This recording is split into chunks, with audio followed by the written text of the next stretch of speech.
citizens' democratic rights through open discussions, but Ethiopia is the second biggest jailer of journalists after its neighbor Eritrea. They are regularly intimidated, harassed, suppressed, and finally charged under criminal and anti-terrorism laws for simply doing their jobs. Its broadcasting and telecommunication sectors are also controlled by the state, and the minimum private media sector is heavily regulated and frequently amended. Because of this, a number of journalists and bloggers were thrown to jail, and at the same time, many fled Ethiopia. Especially these days, it's become even fearful to use social media to debate ideas and contribute to the democratic evolution of the country. Bloggers under the umbrella of Zone 9 bloggers who were writing about the current ongoing government's human rights violation and other corruption critics are thrown to jail are good examples to this. The preferred government strategy for eliminating independent media is to file criminal charges against publishers. As a result of this, many privately owned media outlets are shut down. Therefore, there is no independent media and public forum to challenge the ruling party's ideology. Analysis or open discussions concerning the misuse of the anti-terrorism law is restricted. By doing this, all violations and anti-democratic activities, the government still applauds itself as if it is a democratic government.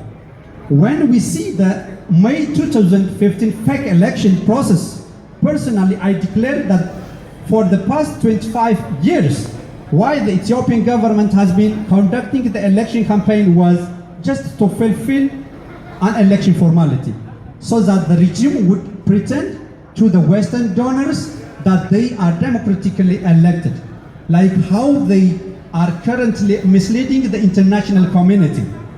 Just like a party which ascends from God, leaving no room for the opposition political parties. In 2010, the ruling party declared that they have won 99.6%, and likewise, recently in May 2015, 100%, which is a nightmare and for more from the existing truth.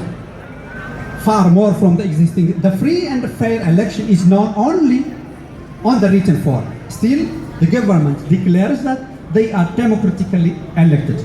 This year's Ethiopian election should be a wake-up call for the international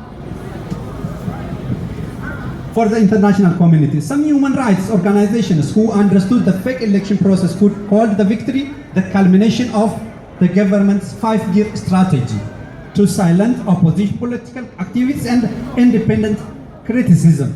How peaceful protest or demonstration is seen by TPLF-led government. Peaceful and non-violent protests are met with brutal suppressions and torture of dissenters. As an example, when Oromo students peacefully protested, the government planned to expand Addis Ababa into the territories of Oromia region.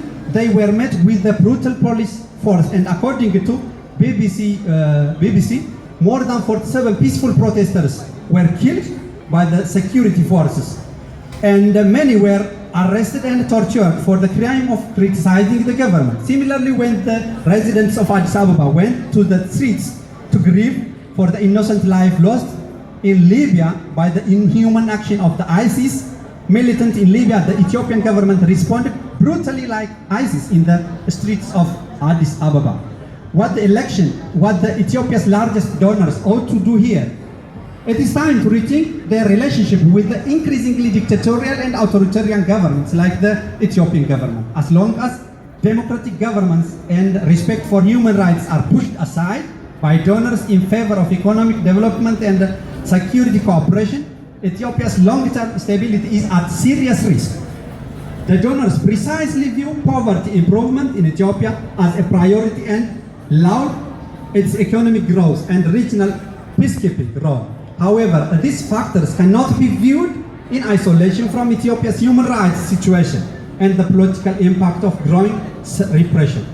Development aid is far more effective when citizens are permitted or even encouraged to speak up and contribute to policy-making governments that restrict or dissent with repressive tactics, often in up-fueling extremism, not eliminating it. The German government should speak up both publicly and privately to the Ethiopian government concerning all the above-mentioned anti-democratic practices, and it could also motivate other donors to join the fight for human rights in Africa. Without pressure from donors, Ethiopia's human rights record is likely to get worse. Donors' strategy for Ethiopia should include funds specially dedicated to strengthening independent media outlets and freedom of press. If all donors coordinated policies focusing on human rights violations too, Ethiopia would have to respond to their human rights and democracy concerns. More importantly, it's the duty of government like Germany to protect those fleeing politically motivated persecution by giving them refugee protection status. Thank you for listening.